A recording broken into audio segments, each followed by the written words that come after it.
Hello everyone! Las Vegas, the casinos, the glitter, and above all, the bracelets, synonymous with victories in the grand tournaments of the World Series of Poker. We are amidst the 2016 edition of the festival, and Sylvain Loosely has just landed a very honorable 31st place finish in the $5,000 no-limit event. Today, we will be delving into the mind of yet another Team Winamax pro, and not just any pro, as we're talking about Davide Kataï, the one who we all call the genius on Planet Poker. Ever since his beginnings in the team in 2008, the Belgian pro has built up an impressive trophy cabinet with close to $8 million in winnings, dozens of final tables, 3 WSOP bracelets, 1 WPT title, 1 EPT title, and so on. But that's not the only reason for his nickname. Above all, genius is a sign of admiration from the great circuit pros for his unique ability to read his opponent's minds, as if Davide could see through the back of the cards. You'll be seeing this otherworldly talent and the player's flawless technique in action right now in the $10,000 Six Max event of the 2016 WSOP, a tournament he will be commenting on from start to finish in his very own style. For now, though, let's go check in on Davide, who's warming up on the eve of the tournament in his own fashion.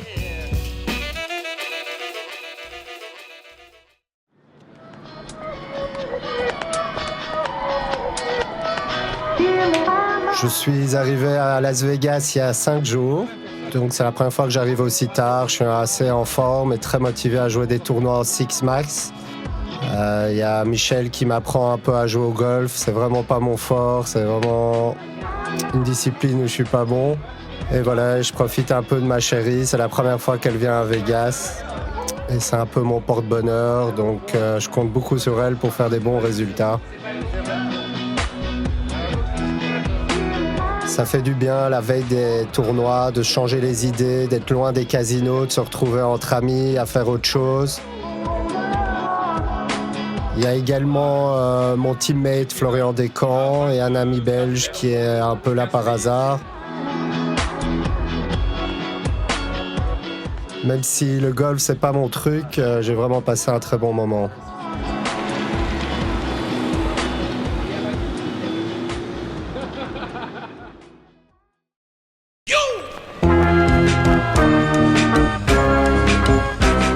Voilà, c'est parti. Là, j'attends Stéphane, notre coach. Ça fait toujours du bien de le retrouver. Ça retrouve des bonnes sensations de Vegas.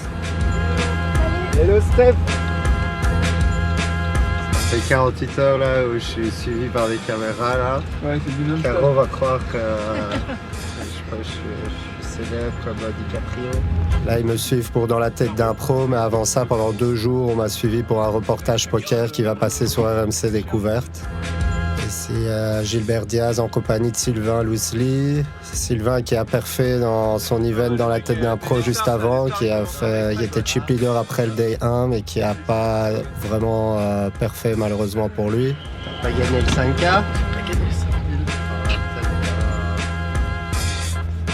Bon, du coup, Sylvain, j'ai vu que t'avais Alex t'a donné son avis, Pierre aussi là. Ouais. J'en parlais vite fait avec Dave. Ça va, ils t'ont rassuré.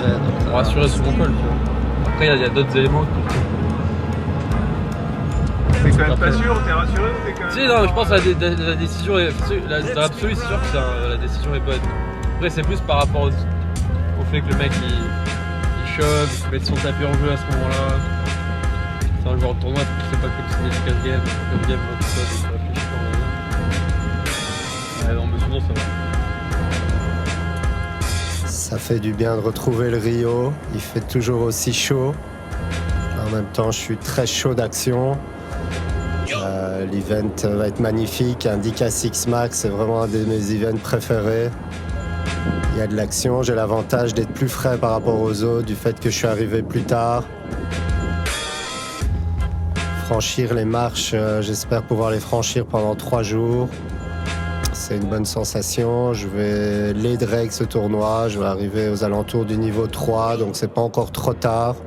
La stratégie va être d'attaquer depuis le début. On est très deep au départ, donc j'aime bien mettre la pression dès le départ pour me donner une image d'un joueur très agressif. Et par la suite, quand les blinds vont augmenter, je vais pouvoir en profiter.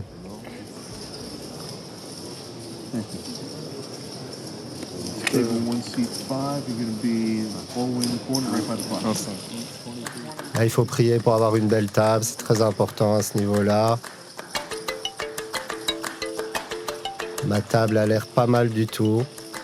Pas mal du tout, pas trop de têtes que je connais, des joueurs plutôt âgés. Juste à ma droite, un très bon joueur, Thomas Marchese, un des meilleurs joueurs du circuit, vraiment un joueur redoutable. Heureusement, il est à ma droite, j'ai la position sur lui. Le profil des autres joueurs me convient parfaitement, ça m'a l'air très bien. L'autre avantage, c'est qu'on est en table numéro 1 et du coup, la table risque de pas casser, donc c'est une bonne nouvelle.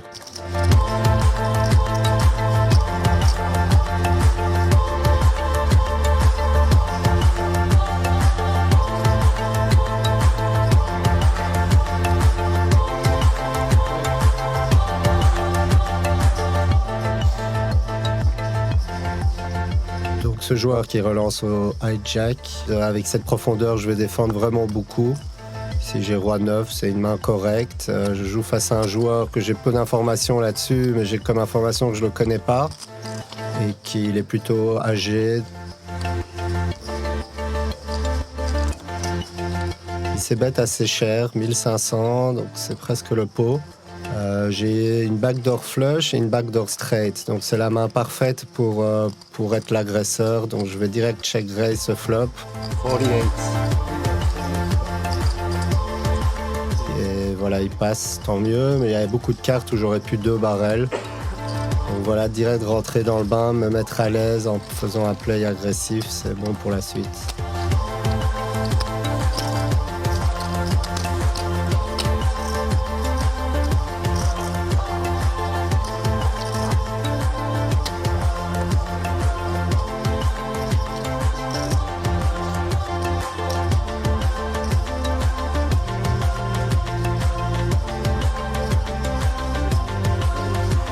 Thomas Marchese qui relance au cut-off. J'ai 5 et 6 de cœur. C'est un peu le genre de main idéal pour les débuts de tournoi.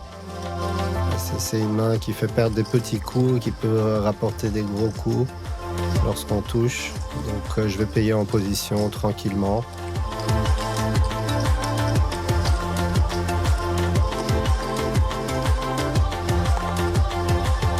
Le flop est pas très beau, dame 9-9, je joue juste une backdoor flush, j'ai vraiment rien.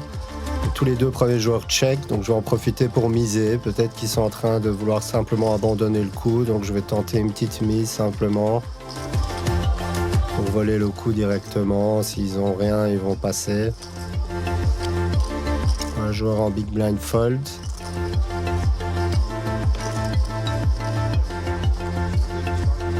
Et Marchese call, donc il peut avoir beaucoup de choses. En principe, il peut avoir une main comme paire de 10, paire de valets.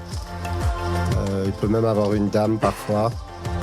En turn, l'as de cœur, c'est une belle carte pour moi pour miser. Parce qu'il a justement 2-10, il aura du mal à assumer un deuxième bet sur cette carte. Ce qui est bien, c'est que j'ai un flush draw en protection. Donc dans le cas où il me paye, je peux encore toucher pour améliorer ma main. Donc je vais better plutôt cher, 3300, comme j'aurais pu le faire si j'avais un 9 par exemple, ou si j'ai même un as.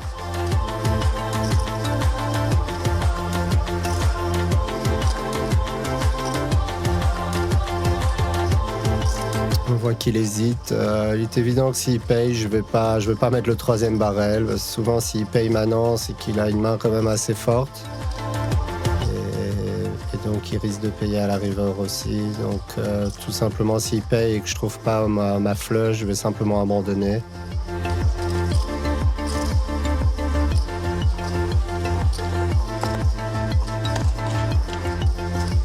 Voilà, un 3 de pique, donc j'ai hauteur 6, mais ça sert à rien de bluffer. Voilà, il a as, valet de carreau, donc j'ai bien fait de give up cette river.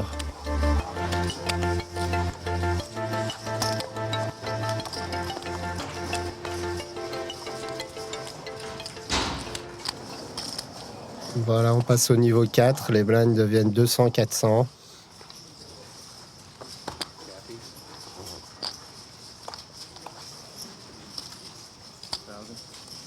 Ce joueur UTG qui a l'air plutôt tight relance à 1000.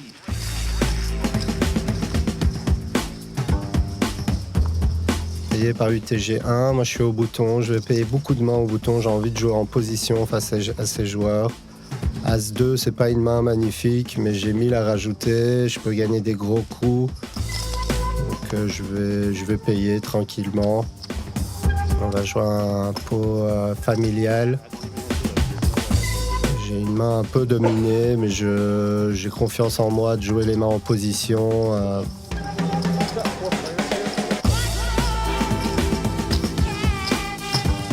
Le flop roi 5-6, c'est pas trop beau pour moi, même si j'ai l'as de trèfle.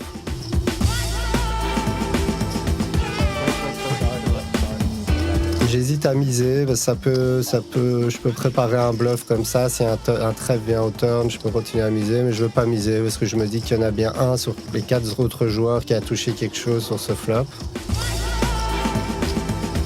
Au turn, je trouve un as. Si quelqu'un mise, je sais pas si je vais pouvoir assumer une mise. Parce que mon kicker est vraiment pas bon et que les gens aiment bien jouer les as en général. Mais si tout le monde check jusqu'à moi, je vais faire une petite mise. Me faire payer par des draws, des mains comme 7 et 8, des flush draws. On ne sait jamais, parfois des gens peuvent payer encore avec un roi. Donc je vais miser 2500 dans un pot qui en fait 5000, un peu plus de 5000. Un peu moins de la moitié du pot. Je suis payé par le premier joueur en big blind. Je sais pas vraiment ce qu'il peut avoir. J'ai aucune raison de miser cette river. Il peut avoir un as mieux kické, comme as 7, as 8. Toutes ces mains-là me battent. Le kicker compte. Et voilà, la bonne nouvelle, c'est qu'il a roi valet. Donc je gagne ce petit pot. C'est toujours bon pour la confiance de gagner des petits pots en début de tournoi. Et c'est bien aussi pour notre tapis de partir dans le bon sens.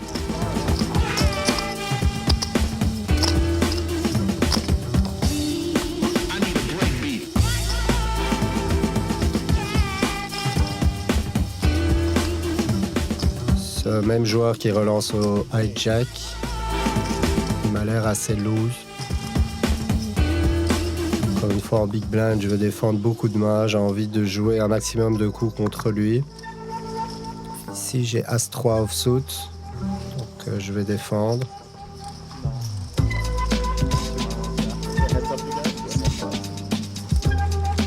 As-8-9, je trouve une top pair. Un continuation bet à 2100, donc il mise assez gros, c'est pas un joueur small ball, on voit que ses mises ses sizings sont assez chers à chaque fois, c'est presque la hauteur du pot. Je vais bien entendu payer, et je vais réévaluer au turn pour voir ce qui se passe. Voilà, il check la turn, c'est une très bonne nouvelle, je pense qu'il check cette turn, c'est qu'il n'a pas d'as, ou très rarement. Donc je me sens assez confortable avec mon as. Je vais essayer de miser pour me faire payer par exemple une paire de rois ou par une main comme 10 valets. Donc je vais miser un peu en dessous de la moitié du pot.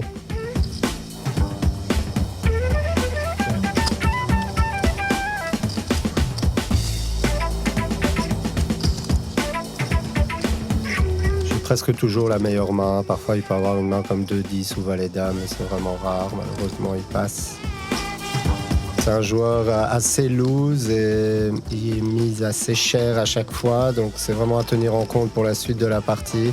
C'est vraiment le genre de joueur, j'ai envie d'aller voir des flops avec lui et de trouver une rencontre favorable.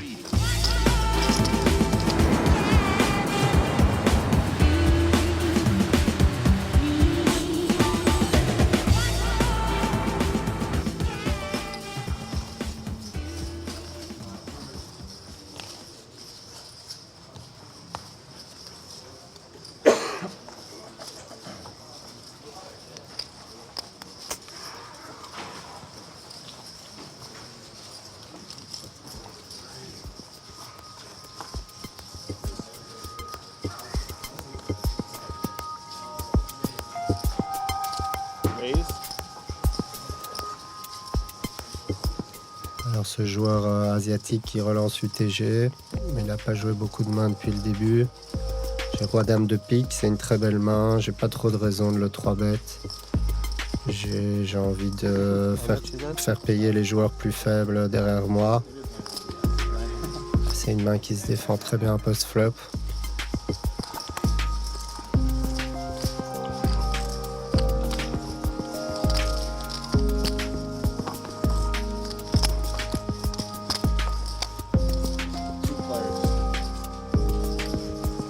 Un flop dame 9-9, c'est une belle main. On a vu tout à l'heure miser en n'ayant rien sur un flop du même genre. Donc ici, je vais miser en value. Je ne m'attends pas à ce qu'il check fold trop souvent. Il y a plein de mains avec lesquelles il va pouvoir payer. Donc je fais une mise classique.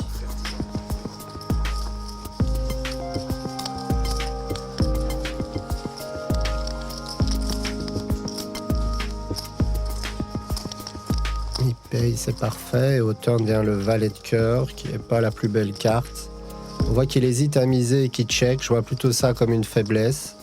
Puis ici, j'aurais pu check, mais je pense vraiment avoir trop souvent la meilleure main. Et je pense qu'il y a encore un peu de value à miser.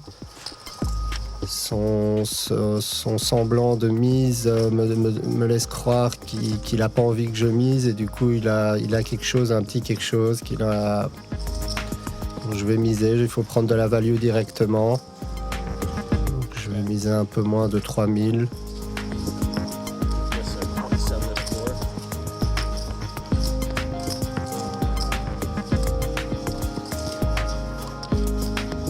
On voit qu'il bouge beaucoup, il hésite. Je pense vraiment avoir la meilleure main ici par rapport à sa réaction. Encore avoir des mains comme 2-10, As-Valet, il y a plein de mains potentielles. Donc il paye après une longue hésitation. Et la river est une dame, c'est une belle carte, donc ça me donne un full. Et là il fait quelque chose de bizarre, c'est qu'il donc bête pas cher. En fait le premier réflexe c'est de relancer ici. Mais en réfléchissant par quoi on va se faire payer, je pense qu'il a presque jamais de 9 ici, il aurait jamais joué ça comme ça. Donc qu'est-ce qu'il peut avoir ? Je me pose vraiment la question. Je pense que donc le problème c'est que s'il a une dame, on partage maintenant, mon kicker rentre plus en compte. Vraiment de temps en temps, il peut avoir dame valet, ce qui donne un full, ce qui serait pas mal joué de donc petit pour me faire relancer, pour revenir dessus. Mais la plupart du temps, il n'a pas grand-chose. Donc la plupart du temps, il va simplement passer si je relance. Donc il y a juste... Je trouve pas beaucoup de value à miser. L'avantage de payer aussi, c'est d'avoir l'information sur sa main. On va encore se jouer longtemps. Je pense qu'en relançant, il va passer tellement souvent que j'aurai pas l'information sur sa main. Et ça peut quand même être utile pour la suite. J'arrive pas à trouver une main moins forte qu'il me payera. Je le vois pas avoir 2 valets. Je vois pas beaucoup de mains crédibles avec lesquelles il me payera si je relance.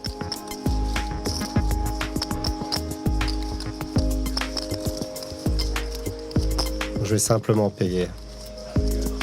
Il me dit que je suis bon, il retourne une paire de 4, donc il avait vraiment rien. J'ai pas trop de regrets de pas avoir relancé.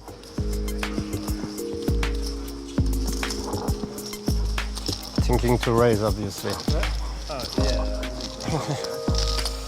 Il a l'air un peu surpris de mon hésitation. Bien sûr, j'ai pensé à relancer. Ça aurait été même plus standard de relancer avec cette main-là.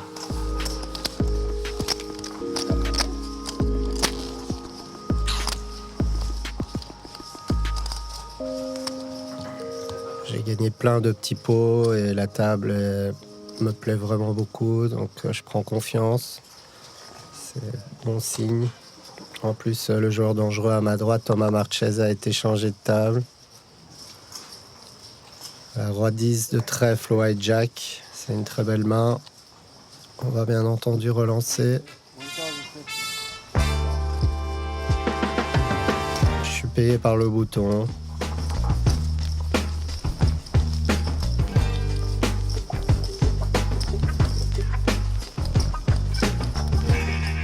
Et par la big blind.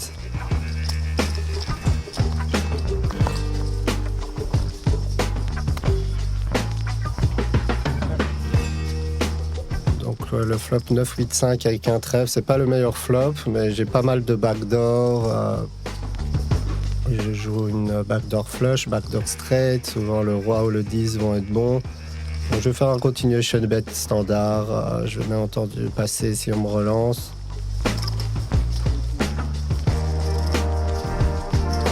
Je suis snap call par le bouton.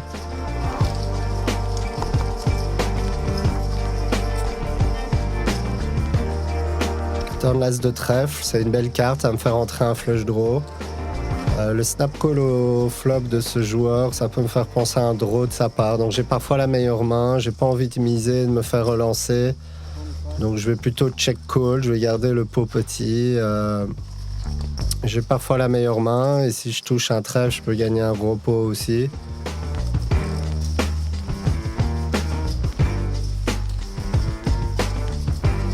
Face à ce joueur qui a pas l'air super à l'aise par ailleurs, donc je pensais même à check raise un instant, mais check call c'est le plus classique ici. Réévaluer à la river. La river est un 2 de cœur, c'est pas une très belle carte. En même temps, ce joueur n'est pas trop le style de savoir value bet très in. Quand il mise sur cette carte, il se polarise fortement, même si sa mise n'est pas très élevée.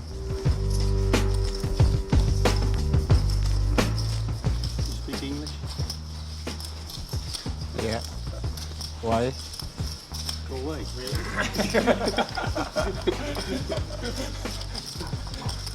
We have the clock. You must play like a. Are you a movie star? Because everything you said. Look at all the cameras since you sat down. Je sens qu'il me parle beaucoup, et il est peut-être pas très à l'aise, donc il parle pour se mettre à l'aise. Il y a des joueurs qui raisonnent comme ça. Simplement ici, il me demande 5000, donc je dois avoir raison une fois sur 3 ou sur 4. Et en fait, je suis battu par As-9, As-8, je bats 10 valets, valet-dame, 10 dames. Donc finalement, d'un point de vue code du pot, je suis pas si mal. Je peux battre même des mains comme valet-7, valet 7 et 10. Donc il a les notes au flop, voilà, c'était pas vraiment un hero call, c'était plutôt un fuck call. C'est pas top, mais c'est pas très grave. J'ai pris beaucoup d'informations de nouveau sur ce coup en début de tournoi, sur ce joueur. Belgium.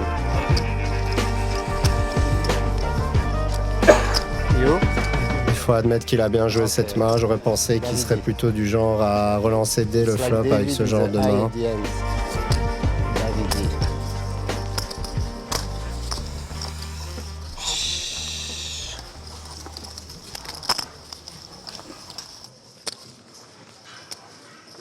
I got a 5-year-old, a 3-year-old, and a three.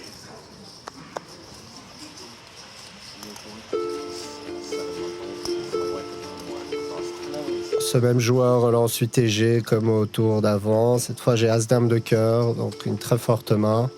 De nouveau, je vais just call, de nouveau pour faire entrer les joueurs un peu faibles dans les blinds.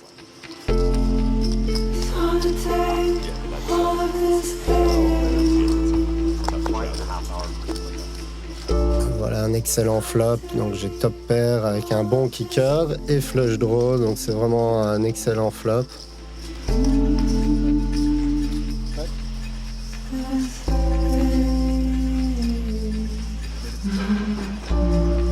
Il va continuation bet. J'ai aucun intérêt à relancer. Le but c'est de laisser les flushs en dessous rentrer dans la main ou les as moins bien kickés. Donc, je vais simplement coller en position.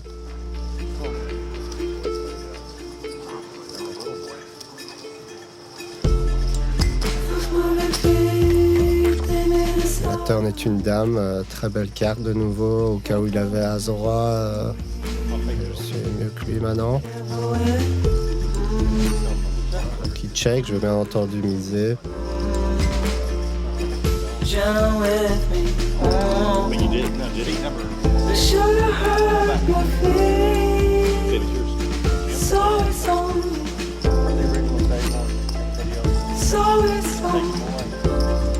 pense que je peux miser plutôt cher et de toute façon s'il a rien il va passer et que s'il a un as il va jamais passer, donc j'essaie de prendre de la value sur les as. La river est un 5, une blanc complète, c'est une très belle carte.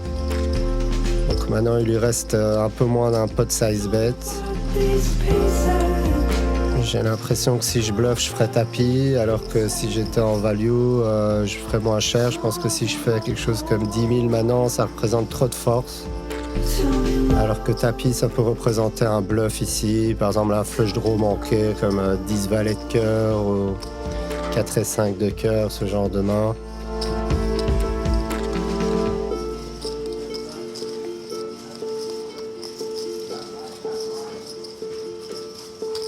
You're my favorite, you're my favorite, but we're fading, but we're fading.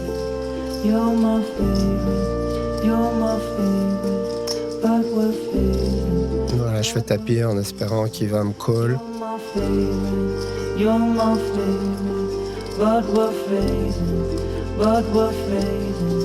You're my favorite, you're my favorite, you're my.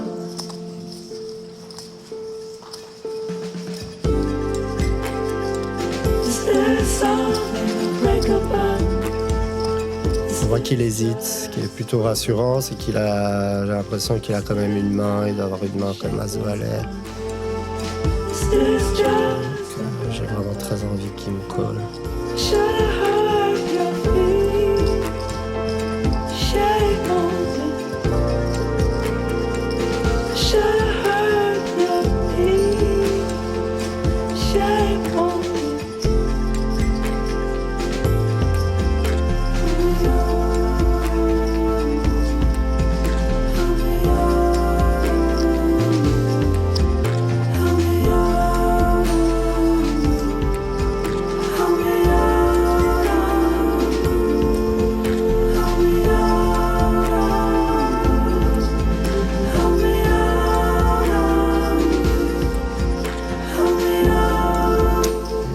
Malheureusement, ça m'a permis de gagner quand même un beau petit coup, ça fait plaisir. Ce début de tournoi se passe très bien pour l'instant.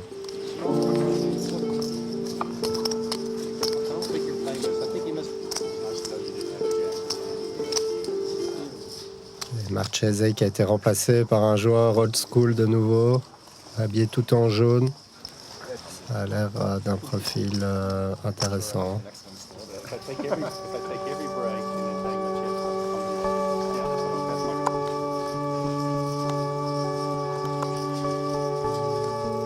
Je trouve une belle main, paire de 10, UTG. Je vais relancer. Comme c'est une table un peu old school, je fais de plus en plus cher.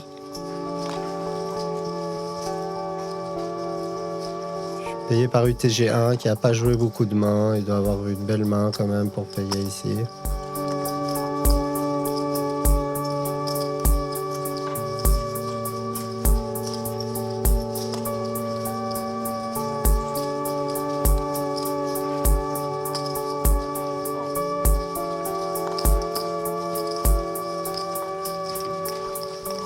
Tout le monde call, ils aiment bien aller voir des flops.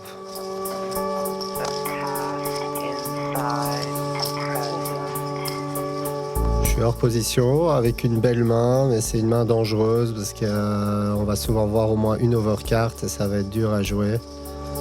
Donc voilà le roi. En fait, j'aurais pu checker sur ce flop, mais si je check, c'est presque un abandon.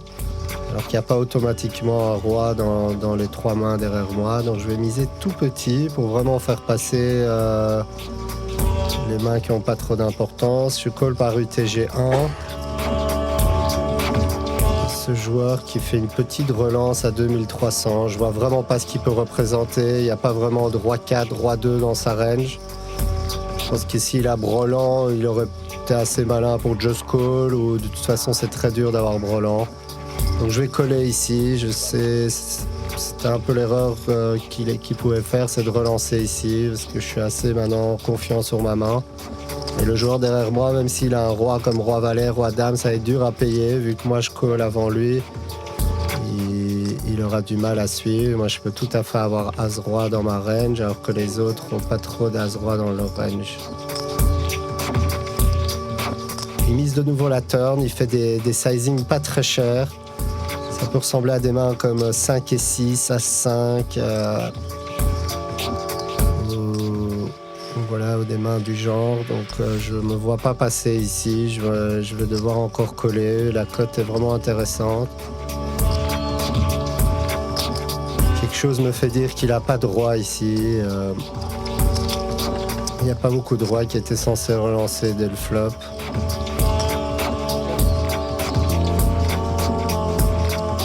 Et la river doublette du roi, c'est une belle carte. C'est en même temps une carte pour laquelle il va pas souvent miser. Il a compris que je dois avoir une main comme As-Roi, une main du genre. De nouveau, il me parle. Cette mise m'inquiète un peu. 6100, c'est une petite mise. Ça ressemble à un value bet. En même temps, je vois pas vraiment ce qu'il peut avoir. Il peut parfois avoir As-3 ou parfois avoir Roi-Dame et la jouer comme ça. Je suis pas sûr. Avoir un full des 2, un full des 4. Et qu'est-ce qu'il peut avoir en bluff finalement? Je le voyais sur As5, mais il aurait plutôt check cette river. Essayer un peu de lui parler. Il faut voir. J'ai vu tout à l'heure qu'il avait un sourire très sincère quand il avait le jeu. Donc peut-être maintenant s'il sourit différemment.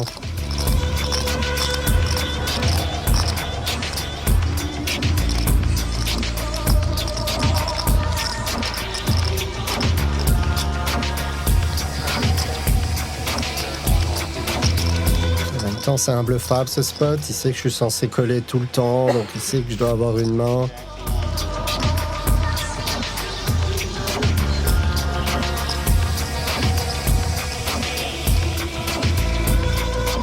On voit que son rire est un peu plus crispé que la première fois, son sourire.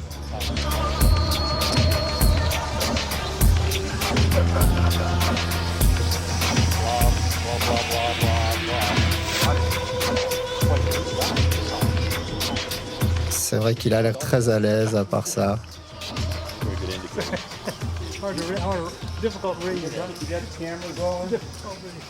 Whoever this famous guy is, I want this hand internationally seen on all the porn channels, okay?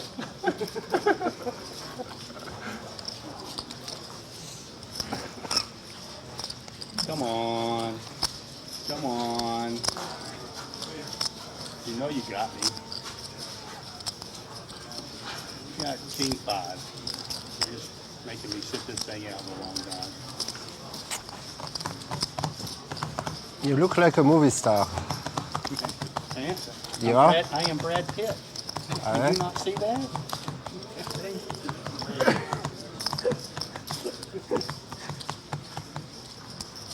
The girls think I'm Brad Pitt. You show me if I fold?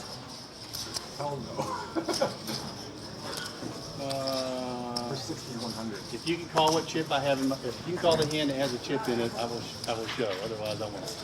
Ah yeah. Il a bien répondu à cette question, malheureusement. Ça peut me faire penser qu'il a une belle main.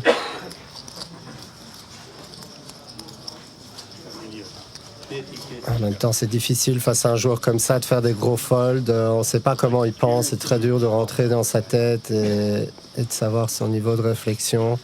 Je pense que cette mise de 500 au flop l'a peut-être excité. Sorry, I just need... You say all in? Yeah, I say sorry. You sound like all in to me. Take your time.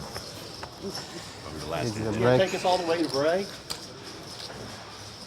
I can't wait anymore. I gotta go right now. Will you play my hand? Total band in your hand. I always lose every hand right before break. Il a vraiment l'air à l'aise, mais je me vois pas folder une main comme ça face à lui. Je veux pas commencer à aérofold. J'ai de nouveau une cote hyper favorable. Il y a énormément dans le pot. J'ai 6600 à rajouter pour gagner tout ce pot. Je me suis embarqué dans cette histoire. La river, c'est la plus belle. Et je commence à hésiter parce que je me dis c'est impossible de bluffer sur cette carte. Mais finalement, on ne sait pas comment ils réfléchissent, ces gens-là. Il peut être en bluff total ou il peut même avoir un 5 et miser, il ne sait pas pourquoi. Donc je vais payer. Ah, et là, 6 et 10 de cœur, donc pas trop compris le move. Donc, ouais, bonne nouvelle, j'ai bien fait de pas le croire. I cannot tell you, we're still playing. At the end, I'm gonna tell you. Later, will you tell me?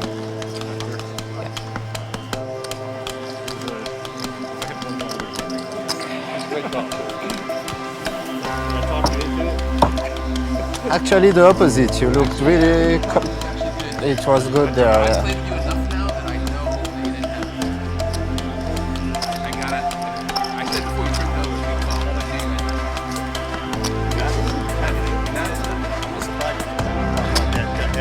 But Parfait, j'ai bien fait de pas le croire. Contre ce genre de profil, il faut simplement raisonner au premier degré. Il représente rien, il a rien. Faut avouer qu'il était quand même plutôt à l'aise dans son bluff. Thanks. Même si son bluff était pas terrible.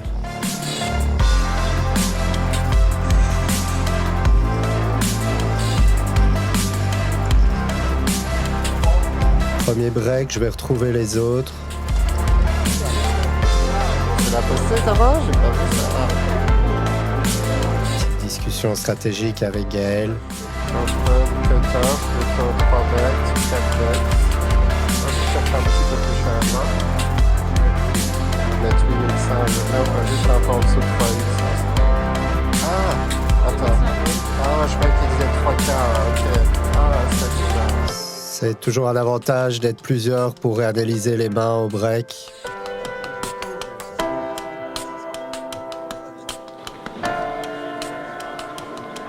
There you go, a small sample of the Davidi method, a relaxed entrance, late regging after 2 hours, and already a stack rising from 50,000 to over 77,000.